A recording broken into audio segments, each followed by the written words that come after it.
ಎಲ್ಲರಿಗೂ ನಮಸ್ತೆ.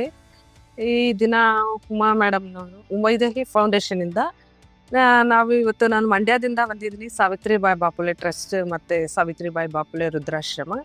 ಇವತ್ತು ನಾನು ಎಷ್ಟು NGOಗಳನ್ನ ನೋಡಿದೆ, ತುಂಬ ಖುಷಿ ಆಯಿತು. ಉಮಾ ಮೇಡಮು ಈ ದಿನ ನಮ್ಮನ್ನೆಲ್ಲರನ್ನೂ ಇಲ್ಲಿ ಒಂದು ಕಡೆ ಸೇರಿಸಿದ್ದಾರೆ ಅಂದರೆ ಅವ್ರ ಉದ್ದೇಶ ಬೇರೆನೇ ಇರುತ್ತೆ. ಬಟ್ ಅಂತಂದರೆ ನಾವು ಒಂದೊಂದು ಸೇವೆಗಳನ್ನ ಮಾಡ್ತಾ ಬಂದಿದ್ದೀವಿ. ಒಬ್ಬೊಬ್ಬರು ಹಲವಾರು ಜನಗಳು ಬಂದಿದ್ದಾರೆ, ಇಲ್ಲಿ ಹಲವಾರು ರೀತಿಯ ಸೇವೆಗಳನ್ನ ಸಲ್ಲಿಸ್ತಾ ಇದ್ದಾರೆ.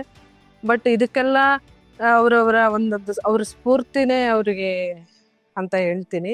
ಹೆಚ್ಚಿನ ರೀತಿ ಹೇಳ್ಬೇಕಂತಂತಂದರೆ ಅವ್ರ ಕೆಲಸಗಳಿಗೆ ಅವರೇ ಸಾಟಿ. ಬಟ್ ನಾನು ಇವತ್ತು ಮಾಡ್ತಾ ಇರೋ ಸೇವೆ ನನಗೆ ತುಂಬ ಖುಷಿ ಕೊಟ್ಟಿದೆ. ನನ್ನ ಒಂದು ಆತ್ಮಸ್ಫೂರ್ತಿಗೋಸ್ಕರ, ತೃಪ್ತಿಗೋಸ್ಕರ ನಾನು ಈ ಸೇವೆ ಮಾಡ್ತಾ ಇದ್ದೀನಿ. ಈ ಥರ ಎಲ್ಲ NGOಗಳು ಸೇರಿ ಇವತ್ತು ವರ್ಲ್ಡ್ NGO ಡೇಸ್ ಅಂತ ಹೇಳ್ಬಿಟ್ಟು ಮಾಡ್ತಾ ಇದ್ದೀವಿ. ತುಂಬ ಖುಷಿ ಆಗ್ತಾ ಇದೆ. ಎಲ್ಲರ ಜೊತೆ ನಾವು ಬೆರಿಬೋದು ಅಂತ ಹೇಳ್ಬಿಟ್ಟು ನಮ್ಗೆ ಇವತ್ತೊಂದು ದಿನ ಉಮಾ ಮೇಡಮು ಕಣ್ತರಿಸಿದ್ದಾರೆ. ಎಲ್ಲರ ಜೊತೆಗೆ ಮಿಂಗಲ್ ಆಗಲಿಕ್ಕೆ ನಮ್ಗೆ ಅವಕಾಶ ಕೊಟ್ಟಿದ್ದಾರೆ. ತುಂಬ ಧನ್ಯವಾದಗಳನ್ನ ನಾನು ಉಮಾ ಮೇಡಮ್ಗೆ ತಿಳಿಸ್ತೀನಿ. Thank you so much.